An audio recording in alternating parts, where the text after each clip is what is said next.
بسم الله الرحمن الرحیم. زه ډاکټر سجاد یم او د هضمي جهاز د لیکچرو په سلسله کې د انفلامټوري باول ډیزیز دویمه برخه تاسو ته د ډاکټرز فار افغانستان د ویب سایټ له لارې وړاندې کوم. د انفلامټوري باول ډیزیز لومړنۍ برخه په تیر لیکچر کې وڅېړل شو. د دې لیکچر په تیارولو کې د رابنز پاتولوژیک بیسس اف ډیزیز د کتاب څخه او همدارنګه ځینې نورو منابعو څخه چې په هغه کې د انټرنیټ ویب سایټونه هم شامل دي استفاده شوی دی. زه د دې منابعو د مؤلفینو او تهیه کوونکو څخه مننه کوم. په تیر لیکچر کې یادونه وشوه چې انفلامټوري باول ډیزیز دوه ډوله ناروغۍ تشکیلوي چې یو السریټیف کولایټس دی چې د هغې څخه څېړنه وشوه په تیر لیکچر کې او اوس د کرونز ډیزیز څخه بحث کوو. دا یو ایډیوپیټیک مزمن انفلامټوري حالت دی چې کولی شي د هضمي جهاز هره برخه مصاب کړي او په 10 څخه تر 40% واقعاتو کې یوازې سمال باول مصابوي او 10 نه تر 40% واقعاتو کې هم سمال باول او هم لارج انټسټین دواړه مصابوي او په 10 نه تر 20% واقعاتو کې یوازې غټې کولمې مصابوي. اکثر واقعات د 20 کلنۍ او 40 کلنۍ عمر منځ کې تظاهر کوي او په ځینو نژادونو کې یې واقعات نسبتا زیات ښکاري. په کرونز ډیزیز کې د کولمو د جدار ټول ضخامت مصاب شوی وي لکه څنګه چې په دې شکل کې ښکاري. د میکیوزا نه علاوه مسکولارس پروپریا او حتی د هغې نه د باندې د اډیپوز ټیشو طبقه هم په انفلمیشن باندې مصاب شوی دی. په السریټیف کولایټس کې یوازې د میکیوزا برخه په التهاب باندې مصاب شوی وي. په کرونز ډیزیز کې التهاب سکپ لیژن شکل نیسي، یعنی یوه برخه نورمال پاتې شوی وي او بیا د هغې نه څنګ ته یوه برخه په التهاب مصاب شوی وي لکه څنګه چې دلته مونږ د جدار ضخامت ګورو او همدارنګه سټینوسس یا د دیزي تضیق ښکاره کیږي. همدارنګه په مایکروسکاپیک معایناتو کې کیدای شي چې په جدار کې اپیتیلوید ګرانیولوما ولیدل شي. دا یو ښه تشخیصي علامه ده د کرونز ډیزیز لپاره، مګر یوازې په نیمایي واقعاتو کې لیدل کیدای شي. د کرونز ډیزیز په اکثر واقعاتو کې د رکټم برخه یا محفوظ او سالم پاتې شوی وي او یا په ډیر خفیف او موضوعي ډول سره په التهاب باندې مصاب شوی وي. بل وصف د کرونز ډیزیز دا دی چې کیدای شي د فشور سبب وګرځي لکه چې دلته ښکاري او په دې شکل کې مونږ هم یو بل فشور ګورو. که چېرته دا نور هم عمیقتر دوام وکړي نو کیدای شي چې د مجاور عضو سره یو فیسټولا منځته راوړي. د انفلامټوري باول ډیزیز په دواړو ډولونو کې، یعنی هم په السریټیف کولایټس کې او هم په کرونز ډیزیز کې د کانسر منځته راتلو امکانات د عامو خلکو په مقایسه زیات وي او د دې کانسرونو پیش قدمه مرحله یا پری کینسرس حالت د ډسپلیژیا په نامه باندې یادیږي. د کانسر واقعات په دې پورې اړه لري چې یو ناروغ کې دغه انفلامټوري باول ډیزیز څومره دوام کوي. د کرونز ډیزیز په ناروغانو کې کله چې دا ناروغي 10 کالو دپاره دوام وکړي نو د کانسر د منځته راتلو امکانات 2% وي، خو که چېرته دغه ناروغۍ د 20 کالو دپاره دوام وکړي نو د کانسر امکانات 8% ته لوړ کیږي او که چېرته د 10 کالو دپاره دا ناروغۍ دوام وکړي نو دا ناروغان 18% د کانسر د تولید او منځته راتلو امکانات لري. مونږ دلته مایکروسکاپیک له نظره په دې شکل کې لو ګریډ ډسپلیژیا ګورو او په ښي خوا کې د ډسپلیژیا درجه و های ګریډ ته رسیدلی دی او دا د کانسر یوه پیشقدمه مرحله ده. په همدې خاطر دی چې په دې ناروغانو کې باید په منظم ډول سره اندوسکاپیک معاینات صورت ونیسي او هغه برخې چې د ډسپلیژیا دپاره مشکوک وي باید د هغې بایاپسي ونیول شي او پاتالوجي ته دې ولیږل شي.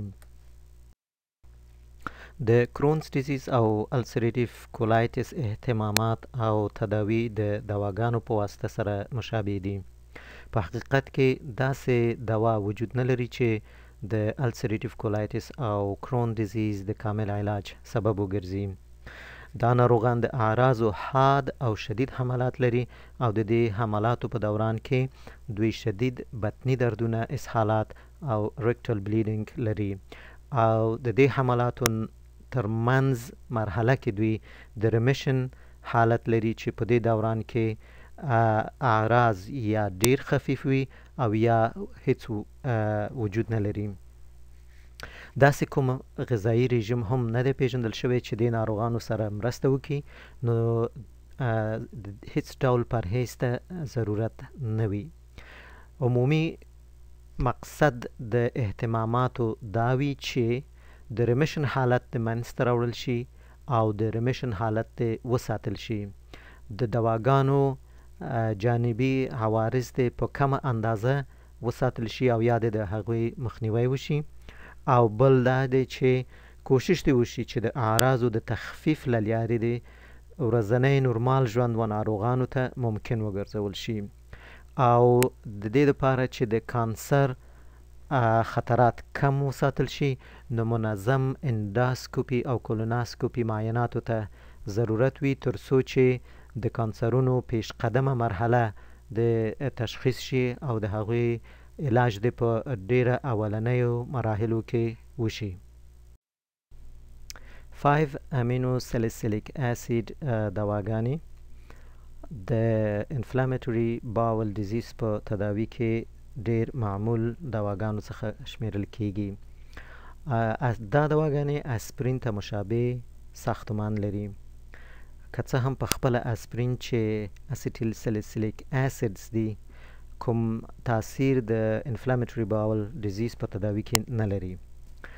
کله چې 5 امینو سلیسیلیک اسیدز په موضوعي ډول سره استعمال شي، یعنی د انما د لارې څخه استعمال شي، نو یوازې په هغه ناروغانو کې پوره تاثیر لري چې د هغوی ریکټوسیګموید برخه په التهاب مصاب وي، ځکه دا دواګانې پراکسیمل برخه د کولون ته نشي رسیدی. او که چېرته د فمي لارې څخه وخوړل شي نو د هغې یو مشکل دا دی چې د دې دوا زیاته اندازه په معده او نریو کلمو کې جذب شي او ډیره لږه برخه یې و غټو کلمو ته ورسیږي.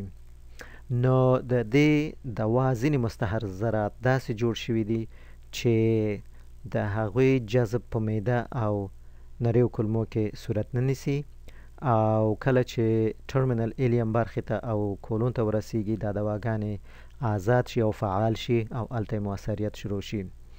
دا آخري د دوه دواګانې داسې جوړ شوي دي چې اکسټنډډ ریلیس خاصیت لري او دا دواګانې دا ګټه لري چې مریض کولی شي یوازې په ورځ کې 2 دوزه واخلي او د زیاتو او متعددو دوزونو د اخیستو نه محفوظ شي. په شدیدو ناروغانو کې یا هغه واقعاتو کې چې 5 امینو سلسلیک اسید بهبودي او ریمیشن منځته رانوړي نو د نورو دواګانو څخه لکه کورتیکوستیرویدز او امینو ماډولیټر دواګانو څخه استفاده کیږي چې دوی قوي انټي انفلاماتوري تاثیرات لري. کورتیکوستیروید د امینو سلسلیک اسید په مقایسه ډیر ژر اثر کوي او په کمه موده ریمیشن او بهبودي منځته راوړي. انفلکسیماب او هغې ته مشابه دواګانې چې د TNF الفا په ضد انټیباډیګانې دي د ټیومر نیکروټایزینګ فاکټور الفا د نهي په واسطه امیون سیستم نهیه کوي. ځینې دواګانې چې د CD3 په مقابل کې انټیباډیګانې دي هغوی اصلا د اورګان ریجکشن د مخنیوي لپاره زیات استعمالیږي، مګر د انفلامټوري باول ډیزیز په ډیرو شدیدو واقعاتو کې ترې استفاده کیدی شي. سرجیکل ټریټمنټ کې د السریټیو کولایټس په هغو حالاتو کې چې په تداوی سره نور جواب ورنکړي نو د جراحي په واسطه باندې ټوټل کولکټومي صورت نیسي او په حقیقت کې دا یوازینی دایمي علاج د السریټیو کولایټس ګڼل کیږي او جراحي په هغو حالاتو کې صورت نیسي چې کله ناروغ ډیر شدید کولایټس ولري یا ټاکسیک میگا کولون ولري او په هغو